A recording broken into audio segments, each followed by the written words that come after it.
Bom dia, mais uma manhã com Deus, priorizando a palavra de Deus. E nesta manhã do dia 18/12, nós vamos meditar de Hebreus, do capítulo 8 ao capítulo 10. E que a paz do Senhor encha o teu coração nesta manhã. Eu quero refrisar um pouquinho mais a respeito, do ministério do sacerdócio segundo Melquisedeque. Eu falei para você no início de Hebreus que Hebreus tinha, uma profundidade maior, que Paulo, no final já da sua trajetória, eu acredito que tenha sido ele que escreveu o livro de Hebreus, ele trouxe essa profundidade das doutrinas, dizendo que os hebreus deveriam estar, firmes nos rudimentos, naquilo que era essencial, mas não ficar somente no superficial, mas também atingir uma profundidade maior do conhecimento, daquilo que Deus tem, daquilo que é a obra de Jesus. Por isso, Hebreus, ele zela tanto pela supremacia de Cristo.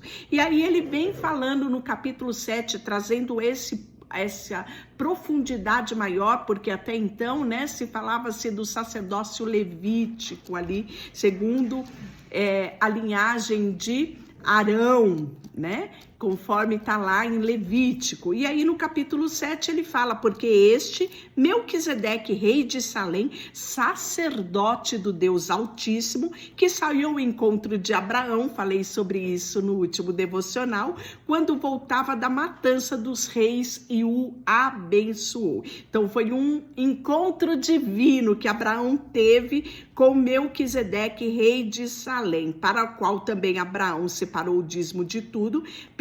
Primeiramente se interpreta rei da justiça, também o rei de Salom, ou seja, rei de paz.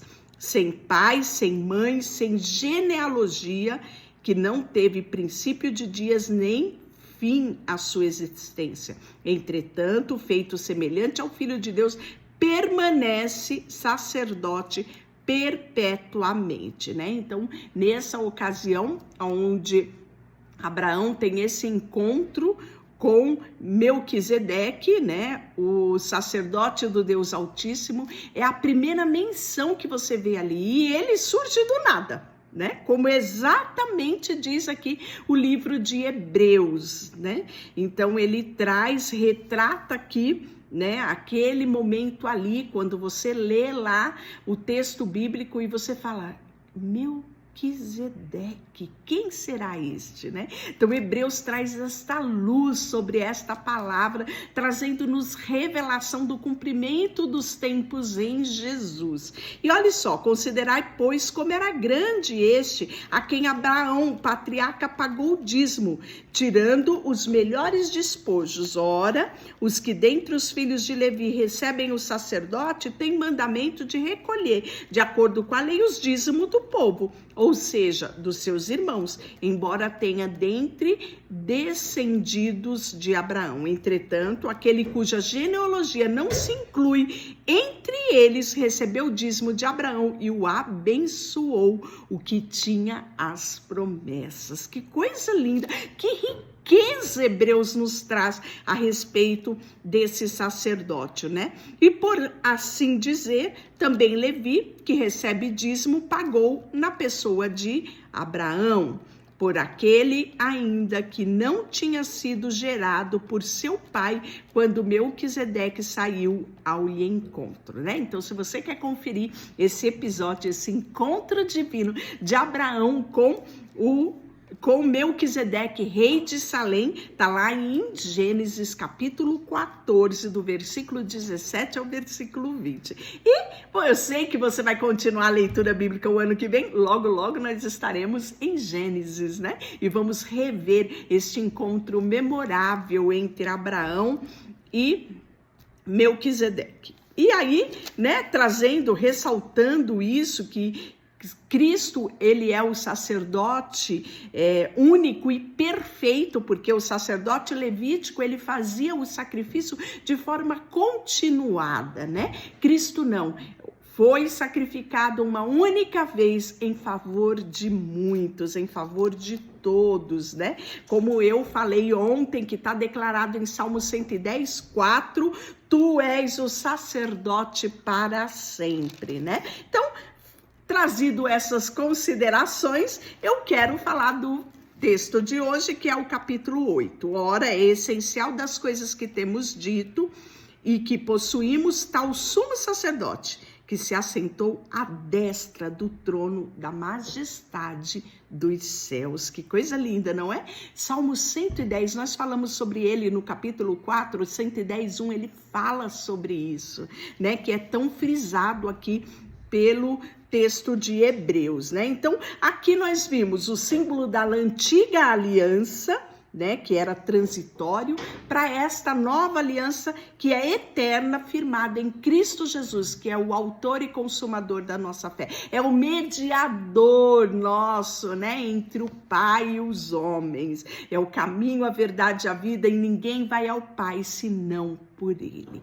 E aí, Hebreus traz essa grandiosidade. Como ministro, o santuário do verdadeiro tabernáculo que o Senhor erigiu, não o homem, pois todo sumo sacerdote é constituído para oferecer tanto os dons como o sacrifício. Por isso era necessário que também este sumo sacerdote tivesse o que oferecer. Ora, se ele tivesse na terra, nem mesmo sacerdote seria, visto existirem aqueles que oferecem os dons segundo a lei, né? Então, é algo, um tempo totalmente novo. Em Jesus foi estabelecido uma nova aliança.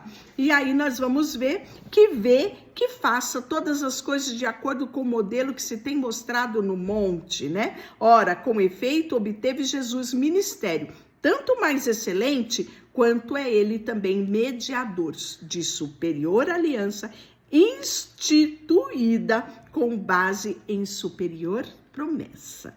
Porque se aquela primeira aliança tivesse sido sem defeito, de maneira alguma estaria sendo buscado lugar para uma segunda.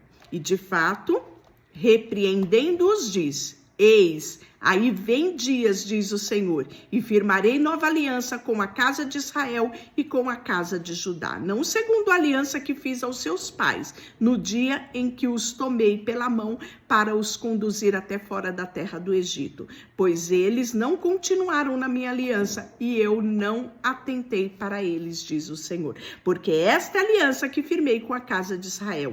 Depois daqueles dias, diz o Senhor, na sua mente imprimirei as minhas leis. Também sobre o seu coração as escrevi. E eu serei o seu Deus e eles serão o meu povo. Que coisa mais linda. E não ensinará jamais cada um o seu próximo, nem cada um seu irmão, dizendo: conhece ao Senhor, porque todos me conhecerão, desde o menor até os maiores, pois para a sua iniquidade usarei a misericórdia, e dos seus pecados jamais me lembrarei. Sabe aonde ele declarou isso? No livro de Jeremias. Jeremias capítulo 31 a 34, né? E os ritos e a oferta de sacrifício mosaico, eles eram imperfeitos, ineficazes, né? Um sacerdote fazia isso por diversas vezes. Toda vez que o homem pecava, ele tinha que pegar o animal, levar ao sacerdote, e o sacerdote fazia essa mediação para que o pecado ele fosse coberto, né? Então, Hebreus, ele vai esclarecer, ele vai trazer luz, né, entendimento sobre o que era antes e o que passou a ser a partir da vinda de Jesus. Ora, a primeira aliança também tinha os preceitos de serviço sagrado, e o santuário era terrestre. Com efeito, foi preparado um tabernáculo cuja parte anterior, onde estava o candeeiro, a mesa, a exposição dos pães, se chamava lugar santo. Por trás do segundo véu encontrava-se o tabernáculo, que se chamava Santo dos Santos, o qual pertencia ao altar de ouro, para o incenso, a arca da aliança totalmente coberta de ouro, o qual estava a urna de ouro contendo o maná, o bordão de Arão que floresceu e as tábuas da aliança. Isso está tudo registrado em Êxodo, capítulo 16, Números também 17, do 8 por diante, até o 10 fala, relembra isso, né? E sobre ela os querubins, a glória que com a sua sombra cobria o propiciatório. Destas coisas, todavia, não falaremos. Agora, pormenorizadamente, né? Isso tá lá, detalhado no livro de Êxodo, quando Deus deu a Moisés os detalhes de como deveria ser construídos os tabernáculos, né?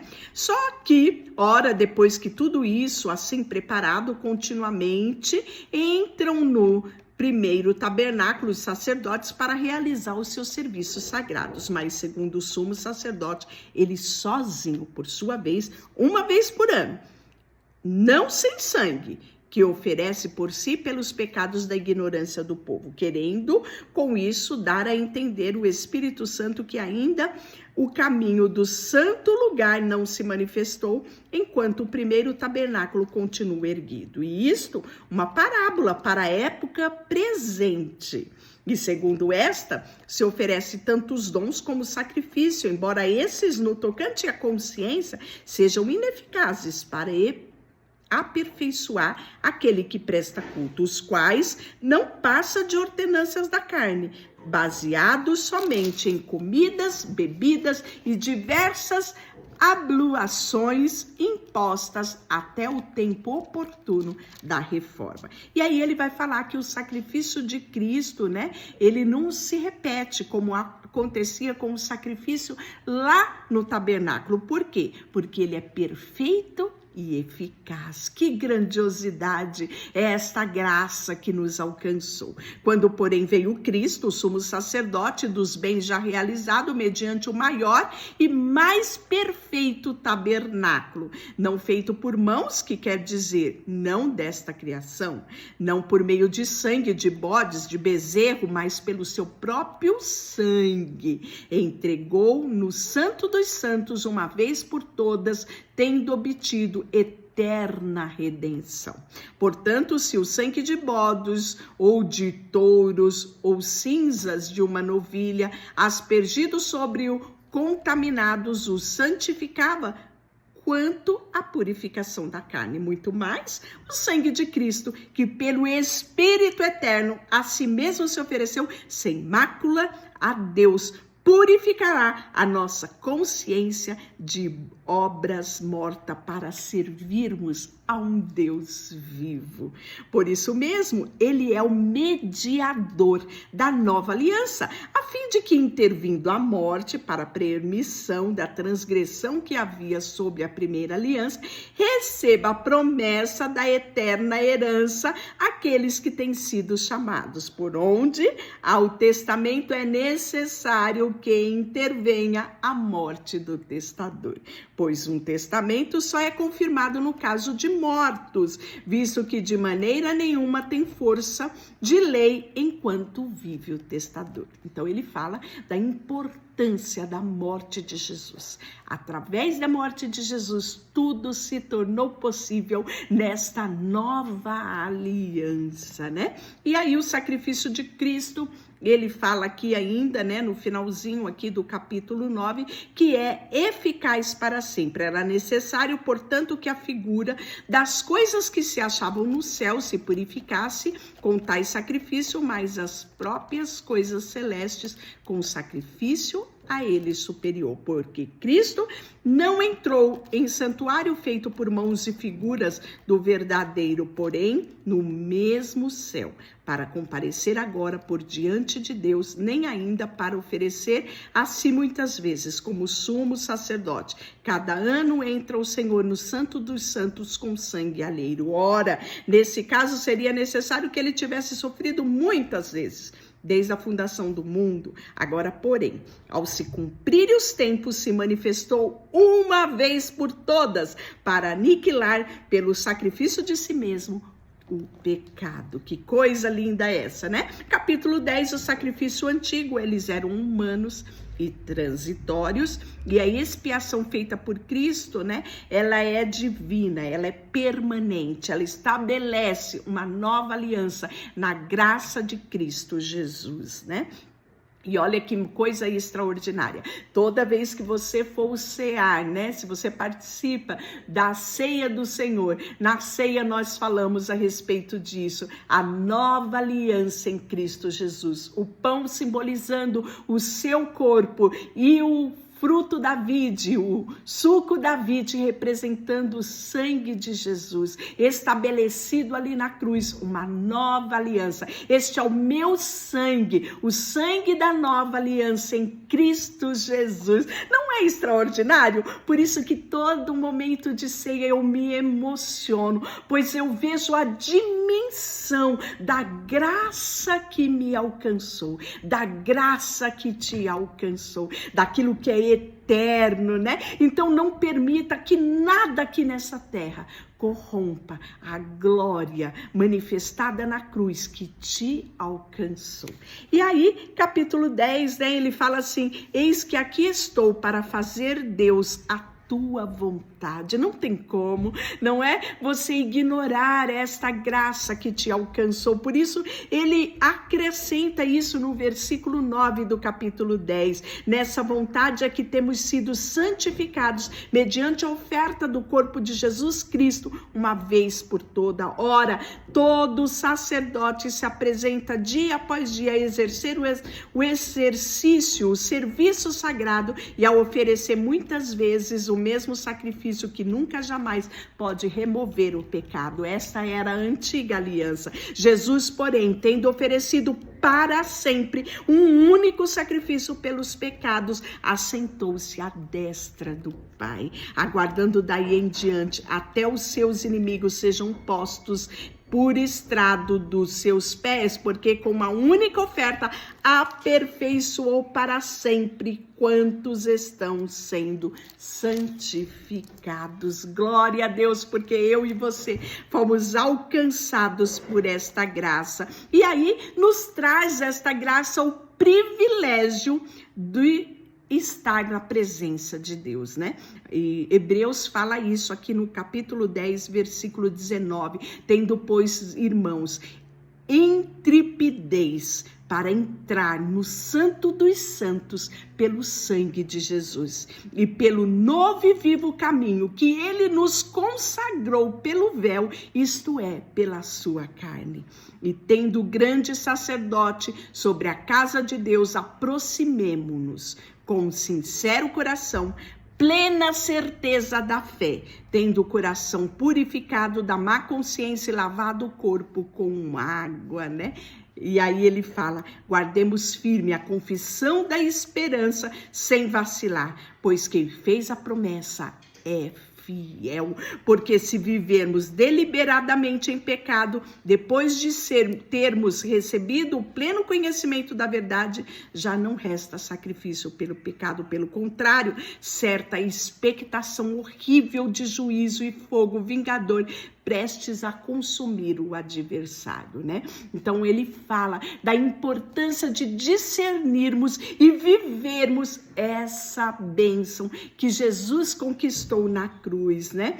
Porque se você viver deliberadamente no pecado, você não conhece o sacrifício de Jesus na cruz. Você ignora, você rejeita a luz de Deus que brilhou sobre a humanidade, deu a ela a chance de serem feitos filhos de Deus. Que coisa maravilhosa, não é? Ficaria o dia inteiro aqui meditando nesta grandeza. Deixa eu orar por você. Senhor, nesta manhã, colocamos diante de Ti o nosso coração e que gratidão queremos manifestar hoje, Senhor, pelo sacrifício de Jesus derramado ali na cruz, que nos alcançou. Essa eterna e viva aliança que podemos viver todos os dias ao entrarmos na Tua presença. Obrigada por tudo. Queremos colocar diante de Ti toda a nossa vida, tudo que temos e somos, em nome de Jesus.